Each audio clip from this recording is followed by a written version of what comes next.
ನಮಸ್ಕಾರ. ಆಹಾರ ಆರೋಗ್ಯ ಅಧ್ಯಾತ್ಮ ಈ ಸಂಸ್ಕಾರದ ಬೆಳಕಿಗೆ ತಮ್ಮೆಲ್ಲರಿಗೂ ಸ್ವಾಗತ, ಸುಸ್ವಾಗತ.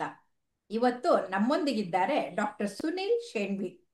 ಇವರು ಸೀನಿಯರ್ ಕನ್ಸಲ್ಟೆಂಟ್ ಇನ್ ಗ್ಯಾಸ್ಟ್ರೋಎಂಟ್ರಾಲಜಿ, ಹಿಪಟೋ ಬಿಲಿಯರಿ ಪ್ಯಾನ್ಕ್ರಿಯಾಟಿಕ್ ಸರ್ಜನ್. ಅಷ್ಟೇ ಅಲ್ಲ, ಮಲ್ಟಿ ಆರ್ಗನ್ ಟ್ರಾನ್ಸ್ಪ್ಲಾಂಟ್ ಸರ್ಜರಿಗೆ ಎತ್ತಿದ ಕೈ ಇವರು. ಅವರು MBBS, MCH ಎಲ್ಲವನ್ನೂ ಕೂಡ PGI ಚಂಡೀಗಢ್ನಲ್ಲಿ ಮಾಡಿ, ಅದ ನಂತರ US ನಲ್ಲಿ ಫೆಲೋಶಿಪ್ ಮಾಡಿ, ಮೇಲಾಗಿ ಅವರು LLB ಮತ್ತೆ MBA ಫೈನಾನ್ಸ್ ನಲ್ಲಿ ಮಾಡಿದ್ದಾರೆ. ಇದು ಅತ್ಯಂತ ವಿಶೇಷ. ಯಾಕಂತಂದ್ರೆ ವೈದ್ಯರಿಗೆ ಈ ಲಾ ಆಯ್ತು ಅಥವಾ ಈ ಫೈನಾನ್ಸ್ ಆಯ್ತು ನನಗಂತೂ ತಲೆಯಲ್ಲಿಲ್ಲ. ಸೊ ಇವ್ರು ಮಾಡಿರೋದು ಬಹಳ ವಿಶೇಷ.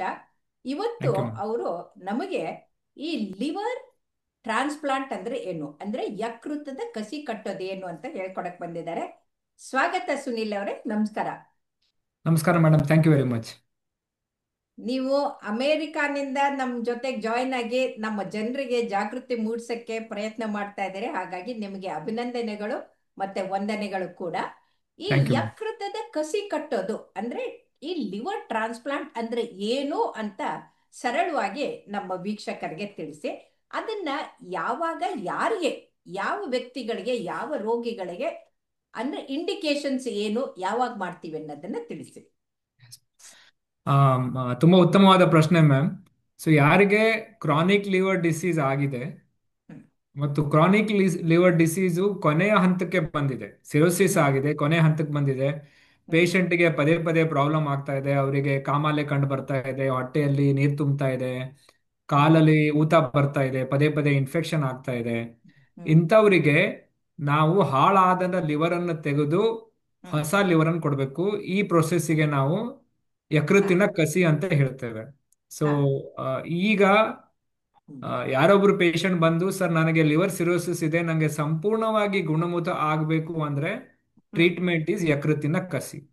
ಹ್ಮ್. ಸೊ ಯಾವ ಇಂಡಿಕೇಶನ್ ದಲ್ಲಿ ಮಾಡಬೇಕು ಅಂದ್ರೆ ಬೇಸಿಕಲಿ ಬ್ರಾಡ್ಲಿ ನಾವು ಎರಡು ತರ ಇಂಡಿಕೇಶನ್ ಅಲ್ಲಿ ಮಾಡ್ತೀವಿ. ಒಂದು ಅಕ್ಯೂಟ್ ಲಿವರ್ ಫೇಲ್ಯೂರು, ಒಂದು ಕ್ರಾನಿಕ್ ಲಿವರ್ ಫೇಲ್ಯೂರು. ಹಾ. ಹಾ. ಅಕ್ಯೂಟ್ ಲಿವರ್ ಫೇಲ್ಯೂರ್ ಅಂದ್ರೆ ಪೇಷಂಟ್ಗೆ ಲಿವರ್ ಪ್ರಾಬ್ಲಮ್ ಮೊದಲು ಇರಲ್ಲ. For hmm. ಎಕ್ಸಾಂಪಲ್, ನಾವು ನೋಡ್ತಾ ಇರೋದಂದ್ರೆ ಕಾಮನ್ ಆಗಿ ರ್ಯಾಟ್ ಪಾಯ್ಸನ್ ಸೂಸೈಡ್ ಆಗಿ ತಗೊಂಡಿರ್ತಾರೆ ಜನ. ಹಾ. ಹಾ. ನೀವು ಹಾ. ಇಂಗ್ಲೆಂಡ್ ಹಾ. ಅಲ್ಲೆಲ್ಲ ಹೋದ್ರೆ ಪ್ಯಾರಾಸಿಟಮಾಲ್ ಪಾಯ್ಸನಿಂಗ್ ಆಗುತ್ತೆ, ಅಥವಾ ಓಕೆ. ಹೆಪಟೈಟಿಸ್ ಇ ಇರ್ಬೋದು, ಹೆಪಟೈಟಿಸ್ ಹಾ. ಎ ಇರ್ಬೋದು. ಹ್ಮ್. ಅವರಿಗೆ ಸಡನ್ಲಿ ಲಿವರ್ ಫೇಲ್ ಆಗುತ್ತೆ, ಅಲ್ಲಿ ಓಕೆ. ಯಕೃತ್ತಿನ ಕಸಿ ಬೇಕಾಗತ್ತೆ. ಓ, ಇದು ಎರಡನೇದು, ಇದು ನನಗೆ ಗೊತ್ತಿರ್ಲಿಲ್ಲ. ನಾನು ಹಿಪಟೈಟಿಸ್ B ಇಂದ ಮಾತ್ರ ಲಿವರ್ ಡ್ಯಾಮೇಜ್ ಆಗುತ್ತೆ ಅನ್ಕೊಂಡಿದ್ದೆ. ಈ ಹಿಪಟೈಟಿಸ್ A ಮತ್ತೆ C ನಿಂದ ಕೂಡ ಅವ್ರು ಇಷ್ಟು ಸೀರಿಯಸ್ ಆಗ್ತಾರೆ ಅಂತ ಗೊತ್ತಿರ್ಲಿಲ್ಲ. ತುಂಬಾ ಒಳ್ಳೆ. Yes ma'am, hepatitis A, hepatitis B, hepatitis C, D, E. So ಹಾ. ಇದೆಲ್ಲ ಲಿವರ್ಗೆ ಅಫೆಕ್ಟ್ ಮಾಡುತ್ತೆ. ಅಕ್ಯೂಟ್ ಹಾ. Liver failure more common hepatitis A ಮತ್ತು ಹೆಪಟೈಟಿಸ್ ಇ ಅಲ್ಲಿ. C ನಲ್ಲಿ. ಓಕೆ. ಹೆಪಟೈಟಿಸ್ ಬಿ ಅಲ್ಲೂ ನಾವು ಅಕ್ಯೂಟ್ ಲಿವರ್ ಫೇಲ್ಯೂರ್ ನೋಡಬಹುದು. ಹೌದು, but chronic liver chronic is failure, more common. Hmm. Chronic is more common ma'am. ನಾವು ಮೊದಲಿನ ಇದರಲ್ಲಿ ಡಿಸ್ಕಸ್ ಮಾಡಿದ್ದೇವೆ. ಆಲ್ಕೋಹಾಲ್ ಮೋಸ್ಟ್ ಕಾಮನ್ ಕಾಸು, ಆಮೇಲೆ ಹೌದು. ಹೆಪಟೈಟಿಸ್ ಬಿ, ಹೆಪಟೈಟಿಸ್ ಸಿ, ಹಾ. Fatty liver. ಹ್ಮ್. ಇವೆಲ್ಲ ಕಾರಣಗಳಿಂದ ಲಾಂಗ್ ಸ್ಟ್ಯಾಂಡಿಂಗ್ ಫ್ಯಾಟಿ ಲಿವರು ನಿಮಗೆ ಕ್ರಾನಿಕ್ ಲಿವರ್ ಡಿಸೀಸ್ ಅಥವಾ ಸಿರೋಸಿಸ್ ಆಗ್ಬೋದು. ಅಲ್ಲಿ ಹ್ಮ್. ಯಕೃತ್ತಿನ ಕಸಿ ಬೇಕಾಗುತ್ತೆ. ಹಾ. ಓಕೆ. ಈಗ ನೀವು ಕಸಿ ಕಟ್ಟೋದು ಅಂದ್ರೆ ಏನು?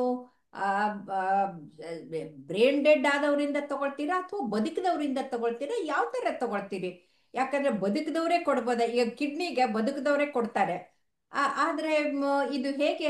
ಬ್ರೇನ್ ಡೆತ್ ಆದ್ಮೇಲೆ ತಗೊಳ್ತೀರಾ, ಕ್ಯಾಡವರ್ ತಗೊಳ್ತೀರಾ, ಏನಂತ ದಯವಿಟ್ಟು ತಿಳಿಸಿ. ಎಸ್ ಮೇಡಮ್, ಲಿವರ್ ಟ್ರಾನ್ಸ್ಪ್ಲಾಂಟ್ ಎರಡು ತರ ಮಾಡಬಹುದು. ಒಂದು, ಹಾ. ಆ, ಮೆದುಳು ನಿಷ್ಕ್ರಿಯವಾಗಿ ಯಾರು ದಾನಿ ಇರ್ತಾರೆ ಅವರು ಲಿವರ್ ಅನ್ನ ತೆಗೆದು ಮಾಡಬಹುದು. ಅದಕ್ಕೆ ನಾವು ಹ್ಮ್. ಕೆಡವರಿಕ್ ಲಿವರ್ ಟ್ರಾನ್ಸ್ಪ್ಲಾಂಟ್ ಅಂತ ಹೇಳ್ತೇವೆ. ಹ್ಮ್. ಅನ್ಫಾರ್ಚುನೇಟ್ಲಿ ನಮ್ಮ ದೇಶದಲ್ಲಿ ಲಿವರ್ ಡೊನೇಷನ್ ಅಷ್ಟು ಆಗಲ್ಲ. ಕೆಡವರಿಕ್ ಡೊನೇಷನ್ ತುಂಬಾ ಕಮ್ಮಿ, ಒಂದು ವರ್ಷಕ್ಕೆ 100 ರಿಂದ 150 ಆಗುತ್ತೆ. ಹ್ಮ್. ಲಿವರ್ ಟ್ರಾನ್ಸ್ಪ್ಲಾಂಟ್ಗೆ ವೇಟ್ ಮಾಡುವ ಜನ 1000ಕ್ಕಿಂತ ಜಾಸ್ತಿ ಹೆಚ್ಚಿಗೆ ಇದ್ದಾರೆ. ಇದ್ದಾರೆ ಈ ಸ್ಟೇಜ್ ಅಲ್ಲಿ ಇವತ್ತಿನ ದಿನ. ಹ್ಮ್. ಸೊ ಹ್ಮ್. ಎರಡನೇ ಆಪ್ಷನ್ ಅಂದ್ರೆ ಲಿವಿಂಗ್ ಡೋನರ್ ಲಿವರ್ ಟ್ರಾನ್ಸ್ಪ್ಲಾಂಟ್. ನಿಮ್ ಹ್ಮ್. ಫ್ಯಾಮಿಲಿಯಲ್ಲಿ ಯಾರಾದ್ರೂ ನಿಮ್ಗೆ ಲಿವರ್ ಡೊನೇಟ್ ಮಾಡ್ಲಿಕ್ಕೆ ಮುಂದೆ ಬಂದ್ರೆ ಅವ್ರದ್ದು ಅರ್ಧ ಭಾಗ ಲಿವರ್ ತೆಗೆದು ನಿಮ್ಗೆ ಕೊಡ್ತೇವೆ. ಇದನ್ನ living okay. Donor liver transplant ಅಂತ ಹೇಳ್ತೇವೆ. ಹಾ. ಕೆಲವೊಮ್ಮೆ ಅಕ್ಯೂಟ್ ಲಿವರ್ ಫೇಲ್ಯೂರ್ ಆದಾಗ, ನಾನು ಹೇಳಿದೆ ಹೆಪಟೈಟಿಸ್ ಎ, ಹೆಪಟೈಟಿಸ್ ಸಿ ಅಥವಾ ರ್ಯಾಟಾಲ್ ಪಾಯ್ಸನ್, ಆ ಟೈಮ್ದಲ್ಲಿ ಇಮಿಡಿಯೇಟ್ಲಿ ಟ್ರಾನ್ಸ್ಪ್ಲಾಂಟ್ ಬೇಕಾಗುತ್ತೆ.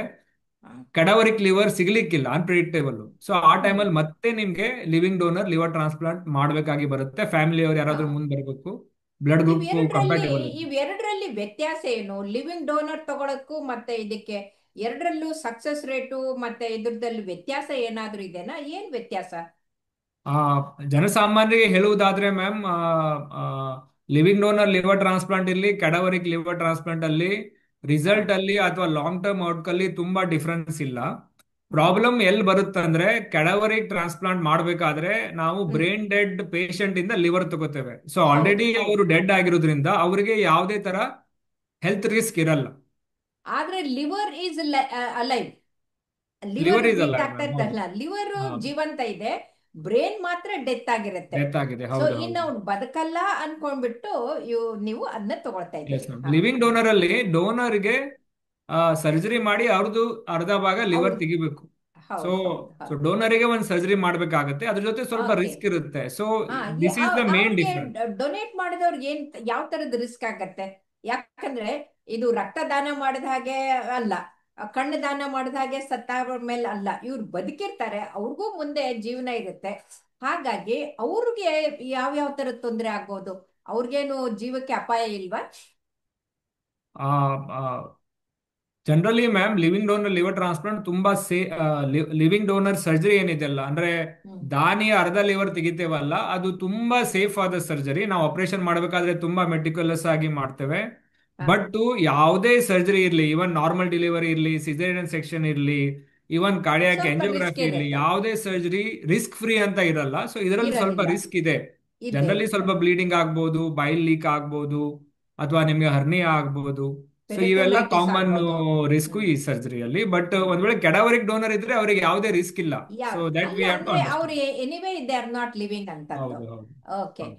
ಸೊ ಹಾಗಾಗಿ ಈಗ ವ್ಯತ್ಯಾಸದನ್ನ ನೀವು ಹೇಳಿದ್ರೆ, ಈಗ ಮುಂದೆ ಟ್ರಾನ್ಸ್ಪ್ಲಾಂಟ್ ಆದ್ಮೇಲೆ ಅವ್ರಿಗೆ ನಾವು ಯಾವ ತರದ್ದು ಕಾಳಜಿ ಜಾಗರೂಕತೆ ಅವ್ರು ವಹಿಸ್ಬೇಕಾಗತ್ತೆ? ಯಾಕಂದ್ರೆ ಮತ್ತೆ ಈ ಲಿವರು, ಈ ಬಂದಿರೋದು ಲಿವರು ಡ್ಯಾಮೇಜ್ ಆಗ್ಬಾರ್ದಂದ್ರೆ ಅವ್ರು ಏನೇನ್ ಕೇರ್ ತಗೊಳ್ಬೇಕು ಅಂತ ತಿಳಿಸಿ ದಯವಿಟ್ಟು. Yes ma'am. ಸೊ ಮೊದಲನೇದಾಗಿ, ಬೇರೆಯವ್ರ ಲಿವರು ನಿಮ್ ಶರೀರದಲ್ಲಿ ಇರುವುದರಿಂದ ನಿಮ್ಮ ರೋಗ ಹಾ ನಿರೋಧಕ ಶಕ್ತಿ ಆ ಲಿವರ್ ಅನ್ನ ಕೊಲ್ಲಿಕ್ಕೆ ಪ್ರಯತ್ನ ಮಾಡುತ್ತೆ. ಅದು ಹೌದು. ಆಗದೆ ಇರ್ಲಿಕ್ಕೆ ನಾವು ಪೇಷಂಟ್ಗೆ ಇಮ್ಯುನೋ ಸಪ್ರೆಸನ್ ಅಂತ ಯಾಕಂದ್ರೆ ಮೆಡಿಸಿನ್ ಅದು ಕೊಡ್ತೇವೆ. ತನ್ನ ಶರೀರದ ಭಾಗ ಅಲ್ಲ, ಹೊರಗಡೆಯಿಂದ ಹೌದು ಬಂದಿದ್ದು. ನಾವು ಹೊರಗಡೆಯಿಂದ ಯಾವುದೇ ಬಂದ್ರೆ ಫಾರಿನ್ ಬಾಡಿ ತರ ಅದನ್ನ ಮುಗ್ಸಕ್ಕೆ ಪ್ರಯತ್ನ ಮಾಡುತ್ತೆ ನಮ್ಮ ಹೌದು ಶರೀರ. ಹೌದು ಹೌದು ಹೌದು. ಹಾ ಬಟ್ ನಮ್ಮ ಹತ್ರ ತುಂಬಾ ಚೆನ್ನಾಗಿರೋ ಮೆಡಿಸಿನ್ಸ್ ಇದೆ. ಮಿನಿಮಮ್ ಸೈಡ್ ಇಫೆಕ್ಟ್ ಹ್ಮ್ ಇಮ್ಯುನೋಸಪ್ರೆಸೆಂಟ್ ಮೆಡಿಸಿನ್ಸ್ ಜನರಲಿ 1 ರಿಂದ 2 ಮೆಡಿಸಿನ್ ಹಾಕ್ತೇವೆ. ಅದನ್ನ ಅವ್ರು ಲೈಫ್ ಲಾಂಗ್ ತಗೋಬೇಕು. ಹಾ ಇದು ಹಾ ಇಂಪಾರ್ಟೆಂಟು. ಹ್ಮ್. ಸೆಕೆಂಡ್, ಯಾವ ಕಾರಣದಿಂದ ಅವರಿಗೆ ಲಿವರ್ ಪ್ರಾಬ್ಲಮ್ ಆಗಿದೆ ಅದ್ರ ಬಗ್ಗೆ ಗಮನ ಹರಿಸಬೇಕು. ಹಾ ಅವರು ಆಲ್ಕೋಹಾಲಿಕ್ ಇದ್ರೆ ಆಲ್ಕೋಹಾಲ್ ಯಾವಾಗ್ಲೂ ಕುಡಿಬಾರ್ದು. ಹೆಪಟೈಟಿಸ್ ಹ್ಮ್ ಬಿ ಸಿ ಇದ್ರೆ ಅದಕ್ಕೆ ಟ್ರೀಟ್ಮೆಂಟ್ ಕೊಡ್ತೇವೆ. ಫ್ಯಾಟಿ ಲಿವರ್ ಇದ್ರೆ ತಮ್ಮ ಜೀವನ ಶೈಲಿಯನ್ನು ಚೆನ್ನಾಗಿ ಇಟ್ಕೊಂಡಿರ್ಬೇಕು, ಮತ್ತೊಂದ್ಸಲ ಫ್ಯಾಟಿ ಲಿವರ್ ಆಗಬಹುದು. ಸೊ ಹ್ಮ್ ಇದನ್ನ ಅವರು ಫಾಲೋ ಮಾಡಬೇಕು, ಇದು ಇಂಪಾರ್ಟೆಂಟು. ಹೌದು ಎರಡನೇದೇನಂದ್ರೆ, ಈಗ ಜನರಲಿ ಜನರಿಗೆ ಮಿಸ್ಕನ್ಸೆಪ್ಷನ್ ಏನಂದ್ರೆ, ಟ್ರಾನ್ಸ್ಪ್ಲಾಂಟ್ ಆಗ್ಬಿಟ್ರೆ ಇನ್ಫೆಕ್ಷನ್ ತುಂಬಾ ಇರುತ್ತೆ, ತುಂಬಾನೇ ನಾವು ಕೇರ್ ತಗೋಬೇಕು ಅಂತ. ಆ ತರ ಹ್ಮ್ ಏನಿಲ್ಲ. ಹ್ಮ್ ನಾರ್ಮಲ್ ಆಗಿ ನಾವ್ ಏನ್ ಕೇರ್ ತಗೋಬೇಕು ಅಂದ್ರೆ, ಫಾರ್ ಎಕ್ಸಾಂಪಲ್ ನಾವ್ ಹೇಳ್ತೇವೆ ನೀರನ್ನ ಶುಚಿಯಾಗಿ ಕುಡಿಬೇಕು ಅಂತ, ನೀರು ಹೌದು. ಶುಚಿಯಾದ ನೀರನ್ನು ಶುದ್ಧ ನೀರು ಕುಡಿಬೇಕಂತ. ಬಟ್ ಕುಡಿಬೇಕು. ಹೌದು. ಜನರಲಿ ನಾರ್ಮಲ್ ಕಾಯಿಸಿ ಪೇಷಂಟ್ ಆರಿಸಿದ ನೀರನ್ನ ಕುಡಿಬೇಕು. ಕುಡಿಬೇಕು. ಹಾ ಹ್ಮ್ ನಾವು ಯಾರಿಗೆ ಟ್ರಾನ್ಸ್ಪ್ಲಾಂಟ್ ಆಗಿಲ್ಲ, ನೀವು ಯಾವಾಗಾದ್ರೂ 1-2 ದಿನ ಅಲ್ಲಿ ನೀರು ಇಲ್ಲಿ ನೀರು ಕುಡಿದ್ರೆ ಆಗುತ್ತೆ, ಡಿಸ್ಕೌಂಟ್ ಇದೆ. ಬಟ್ ಟ್ರಾನ್ಸ್ಪ್ಲಾಂಟ್ ಪೇಷಂಟ್ ಇದೆಲ್ಲ ಅಡ್ವೈಸ್ ಅನ್ನ ತುಂಬಾ ಸ್ಟ್ರಿಕ್ಟ್ ಆಗಿ ಫಾಲೋ ಮಾಡಬೇಕು ಅಷ್ಟೇ. ಹೌದು ಹೌದು ಹೌದು ಬೇರೆ ಏನು ಹೌದು. ಸ್ಪೆಷಲ್ ಅಡ್ವೈಸ್ ಅಂತಿಲ್ಲ apart from medicines. Hmm but ಏನು ನಮ್ ಜೀವನ ಶೈಲಿಯನ್ನ ನಾವು ಸ್ಟ್ರಿಕ್ಟ್ ಆಗಿ ಫಾಲೋ ಮಾಡಬೇಕು ಅಷ್ಟೇ. ಬದಲಾಯಿಸ್ಕೊಳ್ಳೇಬೇಕು. ಹೌದು ಹೌದು ಯಾಕಂದ್ರೆ ಈ ಹಿಂದೆ ಮಾಡಿದ ತಪ್ಪನ್ನ ಮತ್ತೆ ಮಾಡಬಾರ್ದು ಅನ್ನೋದನ್ನ ಅವ್ರ ಬುದ್ಧಿ ಕಲಿಬೇಕು. ಹೌದು ಇಲ್ಲಂದ್ರೆ ಮಾಡಿದ್ದೆಲ್ಲ ಹೊಳೆಯಲ್ಲಿ ಹುಣಸೆ ಹಣ್ಣು ತೊಳೆದಂಗ ಆಗೋಗ್ಬಿಡುತ್ತೆ ಅಂತ ನೀವು ಹೇಳ್ತಿದ್ರಿ. ಹೌದು ಈಗ ಹೌದು. ಈಗ ಲಿವರ್ ಟ್ರಾನ್ಸ್ಪ್ಲಾಂಟ್ ಏನೋ ಆಯ್ತು, ಅವ್ರೆಲ್ಲ ಕೇರ್ ತಗೊಳ್ತಾ ಇದ್ದಾರೆ, ಆಲ್ಕೋಹಾಲ್ ತಗೊಳಲ್ಲ, ಫ್ಯಾಟಿ ಲಿವರ್ಗೆ ಕೇರ್ ತಗೊಳ್ತಾ ಇದ್ದಾರೆ, ಮತ್ತೆ ಇನ್ಫೆಕ್ಷನ್ ಆಗ್ದಂಗೆ ಎಲ್ಲ ನೀರಿಂದು ಇದ್ರದ್ದು ಎಲ್ಲವನ್ನ ಕೇರ್ ತಗೊಳ್ತಾ ಇದ್ದಾರೆ. ಎಷ್ಟು ವರ್ಷದವರೆಗೂ ಈ ಬಾಳಿಕೆ ಬರುತ್ತೆ liver? Generally ma'am, liver transplant ಆದ ನಂತರ ಪೇಷಂಟ್ ಏನೇ ಪ್ರಾಬ್ಲಮ್ ಆದ್ರೆ ಫಸ್ಟ್ 1 ವಾರ 10 ದಿನ ಅಥವಾ 1 ತಿಂಗಳೊಳಗಡೆ ಆಗುತ್ತೆ. ಅವರ ಹ್ಮ್ 1 ತಿಂಗಳದ ಕ್ರಿಟಿಕಲ್ ಟೈಮ್ ಅನ್ನ ಪಾರ್ ಮಾಡಿಬಿಟ್ರೆ, ಅದಾದ ನಂತರ ಹ್ಮ್ ಡಾಕ್ಟರ್ ಅಡ್ವೈಸ್ ಅನ್ನ ಸ್ಟ್ರಿಕ್ಟ್ ಆಗಿ ಫಾಲೋ ಮಾಡಿದ್ರೆ ಹ್ಮ್ ಅವ್ರಿಗೆ ಯಾವುದೇ ತರ ಪ್ರಾಬ್ಲಮ್ ಆಗೋ ಚಾನ್ಸು ತುಂಬಾ ಕಡಿಮೆ. ಸೊ 1 ಇಯರ್ ಹ್ಮ್ ಸರ್ವೈವಲ್. ನಾವು ಇವತ್ತಿಗೆ 100 ಟ್ರಾನ್ಸ್ಪ್ಲಾಂಟ್ ಮಾಡಿದ್ರೆ ಹ್ಮ್ ಅವರು 1 ವರ್ಷ ಫಾಲೋ ಅಪ್ ಮಾಡಿದ್ರೆ ಎಷ್ಟು ಜನ ಬದುಕಿರ್ತಾರೆ, 90 to 95% will be alert. So 1 year okay survival rate is around 9 to 95%. ನೀವು ಓಕೆ. ಕಸಿ ಮಾಡ್ಲಿಲ್ಲ ಅಂದ್ರೆ ಅವರು ಸರ್ವೈವಲ್ ಈಸ್ ಆವಾಗಲೇ ಆಲ್ಮೋಸ್ಟ್ ಹೋಗಿರ್ತಾರೆ zero one two five month ಅಲ್ಲಿ ಪರ್ಸೆಂಟ್ ಒಟ್ಟು. Okay okay. ಈಗ 1 year ಅಂತಂದ್ರೆ ನಾವು ಇಷ್ಟು ಖರ್ಚು ಮಾಡಿಬಿಟ್ಟು 1 ವರ್ಷಕ್ಕೆ ಬದುಕಕ್ಕೆ ಯಾಕೆ ಅಂತ ಆಗತ್ತಲ್ವಾ? ಇದಕ್ಕೆ ಈ ಹೌದು. ಲಿವರ್ ಟ್ರಾನ್ಸ್ಪ್ಲಾಂಟ್ಗೆ ಎಷ್ಟು ಖರ್ಚಾಗತ್ತೆ? ಲಿವರ್ ಟ್ರಾನ್ಸ್ಪ್ಲಾಂಟ್ ಮ್ಯಾಮ್, ಅದು ಪೇಷಂಟ್ ಕಂಡೀಷನ್ ಮೇಲೆ ಡಿಪೆಂಡ್ ಆಗುತ್ತೆ. ಹ್ಮ್ ನೀವು ಸರ್ಕಾರಿ ಆಸ್ಪತ್ರೆಯಲ್ಲಿ ಮಾಡಿಸಿದ್ರೆ ನೀವು 3-4 ಲಕ್ಷ ಆಗ್ಬೋದು, 5 ಲಕ್ಷ ಆಗ್ಬೋದು. ನೀವು ಕಾರ್ಪೊರೇಟ್ ಹಾಸ್ಪಿಟಲ್ ಮಾಡಿಸಿದ್ರೆ anywhere between 15 lakhs to 25 lakhs ಹ್ಮ್ ಅಷ್ಟಾಗುತ್ತೆ ಮ್ಯಾಮ್. ಹ್ಮ್.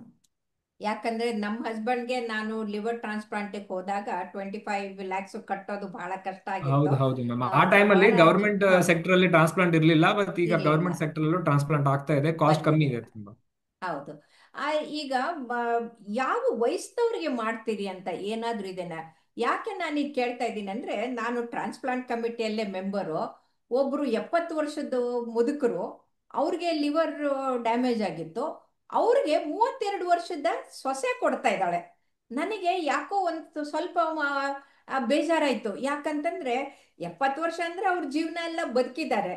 ಇನ್ನು ಅವ್ರು ಹೋಗೋ ಸಮಯದಲ್ಲಿ ಪಾಪ ಈ 2 ಮಕ್ಕಳ ತಾಯಿ ಅವಳು ಲಿವರ್ ಕೊಟ್ಬಿಟ್ರೆ ಹೇಗೆ ಅಂತ. ಈ ಲಿವರ್ ಕೊಟ್ಟ ಮೇಲೆ ಅಲ್ಲಿ ಮತ್ತೆ ಲಿವರ್ ಬೆಳ್ಕೊಳತ್ತಾ, ಏನಾಗುತ್ತೆ ಅವ್ರಿಗೆ ಡೋನರ್ಗೆ? ಹೌದು ಮ್ಯಾಮ್. ಫಸ್ಟ್ ಅಂದ್ರೆ ಯಾರೇ ಲಿವರ್ ದಾನ ಮಾಡಿದ್ರೆ, ಲಿವಿಂಗ್ ಡೋನರ್ ಲಿವರ್ ಟ್ರಾನ್ಸ್ಪ್ಲಾಂಟ್ ಮಾಡ್ತೇವಲ್ಲ, ಜೀವಂತ ದಾನಿಯಲ್ಲಿ ಅರ್ಧ ಲಿವರ್ ತೆಗೆದ್ರೆ ಲಿವರು ಬೆಳೆಯುತ್ತೆ. ವಿತಿನ್ ಹ್ಮ್. ವಿತಿನ್ ಫ್ಯೂ ವೀಕ್ಸ್ ಲಿವರ್ ನಿಮ್ ಮೊದಲಿನ ಸೈಜ್ಗೆ ಬಂದ್ಬಿಡುತ್ತೆ. ಓ, So ಅದನ್ನ ಅರ್ಥ ಮಾಡ್ಕೋಬೇಕು ನಾವು. ಎಷ್ಟು 3 ತಿಂಗಳಿಂದ 1 ವರ್ಷ ಆಗತ್ತಾ? ಎಷ್ಟು ದಿನ ಆಗತ್ತೆ ಇಲ್ಲ ಬೆಳೆಯಕ್ಕೆ? Ma'am, generally 90% of regeneration will happen in 7 to 10 days. 10 ದಿನದಲ್ಲಿ ಹತ್ತೇ ಬೆಳ್ಕೊಂಡ್ಬಿಡುತ್ತಾ? ದಿನದಲ್ಲಿ ಆಲ್ಮೋಸ್ಟ್ ಅದ್ಭುತ 90% ಅದ್ಭುತ. ರೀಜನರೇಟ್ ಆಗುತ್ತೆ. ಈಗ ಹೌದು ನೋಡಿ, ಬ್ರೇನ್ ಬೆಳೆಯಲ್ಲ, ಹೃದಯ ಹೌದು ಹೌದು ಬೆಳೆಯಲ್ಲ, ಹೌದು ಕಿಡ್ನಿ ಬೆಳೆಯಲ್ಲ, ಲಿವರ್ ಹೌದು ಒಂದೇ ಬೆಳೆಯೋದು. ಹೌದು ಏನು ಹೌದು. ನಿಸರ್ಗ! ಅದ್ಭುತ. ಅದ್ಭುತ ಎಸ್ ಅಲ್ವಾ ಮ್ಯಾಮ್. ಇದು? Yes it is ma'am. Really yes ಇದು. ಮ್ಯಾಮ್. ಹಾಗಾಗಿ ಕಿಡ್ನಿ ಟ್ರಾನ್ಸ್ಪ್ಲಾಂಟ್ಗೆ ಕಿಡ್ನಿ ಡೊನೇಷನ್ ಮಾಡೋಕ್ಕಿಂತ ಇದು ಸೇಫ್ ಅಂತಂತೀರಾ ನೀವು? ಹೌದು ಹೌದು. ಇಲ್ಲ ಮ್ಯಾಮ್, ಸ್ವಲ್ಪ ಲಿವರ್ ಕಿಡ್ನಿ ಎರಡು ಇರೋದ್ರಿಂದ ಲಿವರ್ ಒಂದ್ ಕಿಡ್ನಿ ತೆಗೆದ್ರೆ still second kidney will be working. ಹ್ಮ್ ಸ್ವಲ್ಪ ರಿಸ್ಕ್ ಲಿವರ್ ರಿಸೆಕ್ಷನ್ ಅಂದ್ರೆ ಲಿವಿಂಗ್ ಡೋನರ್ ಲಿವರ್ ಸರ್ಜರಿ ಅಲ್ಲಿ ಹೆಚ್ಚಿಗೆ ಇದೆ hmm compared to kidney. Coming to hmm the age factor ma'am, ವಯಸ್ಸಿನ ಬಗ್ಗೆ ಕೇಳಿದ್ರಿ. ಈಗ ನಾನು now I am sitting in US. ಇಲ್ಲಿ ಒಂದು ಏಜ್ ಗ್ರೂಪ್ ಕ್ರೈಟೇರಿಯಾ ಇದೆ. 65ಕ್ಕಿಂತ ಹೆಚ್ಚಿಗೆ ಇದ್ರೆ ಇಲ್ಲಿ ಹ್ಮ್. ಜನರಲಿ ಟ್ರಾನ್ಸ್ಪ್ಲಾಂಟ್ ಮಾಡಲ್ಲ US ಅಲ್ಲಿ. ಹೌದು, ಬಟ್ ನಾನು ಅದೇ ಇಂಡಿಯಾದಲ್ಲಿ ಅನ್ಕೊಂಡೆ. ಹಾ ಹಾ. ಹೌದು, ಬಟ್ ಇಂಡಿಯಾದಲ್ಲಿ ಮ್ಯಾಮ್ ಆ ಥರ ಏಜ್ ರಿಸ್ಟ್ರಿಕ್ಷನ್ ಇಲ್ಲ. ಇಂಡಿಯಾದಲ್ಲಿ ಹ್ಮ್ ನಾವ್ ಏನ್ ನೋಡ್ತೇವೆ ಅಂದ್ರೆ, ನೀವು ಟ್ರಾನ್ಸ್ಪ್ಲಾಂಟ್ ಮಾಡಿಸ್ಕೊಂಡ್ರೆ ನೀವು 10 ವರ್ಷ ಬದುಕಬೇಕು. ಸೊ ಹ್ಮ್ ಈಗ 73 ಇಯರಿಗೆ ನಾವು ಟ್ರಾನ್ಸ್ಪ್ಲಾಂಟ್ ಮಾಡಿದ್ರೆ ಅವರು 80 ವರ್ಷವರೆಗೆ ಬದುಕ್ತಾರೆ ಅಂತ ನಮ್ಗೆ ಖಾತ್ರಿ ಇದ್ರೆ, ಒಂದು 100% ಹೇಳಿಕ್ ಆಗಲ್ಲ, ಬಟ್ ನಮ್ಗೆ ಅನ್ಸಿದ್ರೆ if is very hmm well preserved hmm. And we know that he may survive for another 10 years after doing a transplant, then probably we go hmm ahead and do it. So hmm. ಇಂಡಿಯಾದಲ್ಲಿ age restriction ಇಲ್ಲ, but ಈಗ ಹಾ. US ಅಲ್ಲೆಲ್ಲ 65 years ಅಂತ ಒಂದು age restriction ಇದೆ. ಅಲ್ಲ, ನನಗನ್ಸುತ್ತೆ ಅಮೆರಿಕ ತರನ ಇಲ್ಲೂ ಕೂಡ ಏಜ್ ರಿಸ್ಟ್ರಿಕ್ಷನ್ ತರೋದು ವಾಸಿ ಅನ್ಸತ್ತೆ.